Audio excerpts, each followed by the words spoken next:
The Edit ScopeLink Wizard menu command configures the GoLogicXL software to control your digital storage oscilloscope. Before you run the wizard, verify the Visa Manager your scope requires can recognize the device.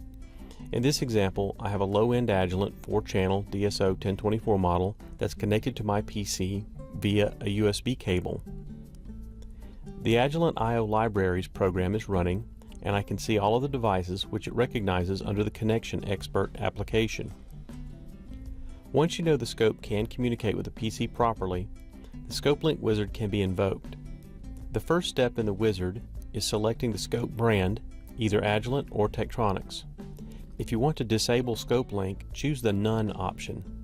If the required Visa interface is running and detects the scope, the second step is to choose the specific device you want to use. In this case, my Agilent scope is the only device listed. The third step is to select which input will trigger the scope using the ScopeLink cable. In this case, the Agilent DSO 1024 model has an external trigger input, so I'll choose that one. If the scope didn't have that input, I would select one of the normal probe inputs to trigger. Clicking Next, you get a reminder to actually connect the ScopeLink cable between the XL and the scope. The fourth and final step is to select the XL channel used to fine-tune the alignment between the scope data and the XL data. This must be a signal both the scope and the GoLogicXL will capture. Select the GoLogic channel and the scope probe that was physically connected earlier to the same signal. The signal should have an edge or a pulse somewhere in the data right around the trigger.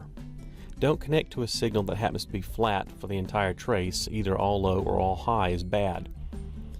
The software needs some feature in the signal to use for alignment.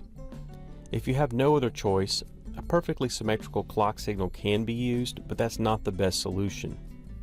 The best signal to use for alignment either has a single edge near the trigger or has different width pulses near the trigger. Either of these allow very easy recognition of when precise alignment is achieved. Once finished, the ScopeLink Wizard only needs to be configured once, and the settings remain in effect until the ScopeLink Wizard is used again to select the None Ignore Scope option. By default, the ScopeLink Wizard adds all 4 scope probes to the waveform window display. But if you only need 1 or 2 scope channels, then simply delete the unwanted probes from the waveform display. Deleting unwanted probes speeds up the download process because ScopeLink does not download probes that do not appear in the waveform window.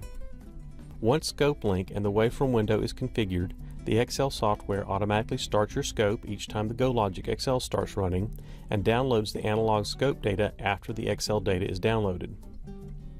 The next video discusses the scope's front panel configuration.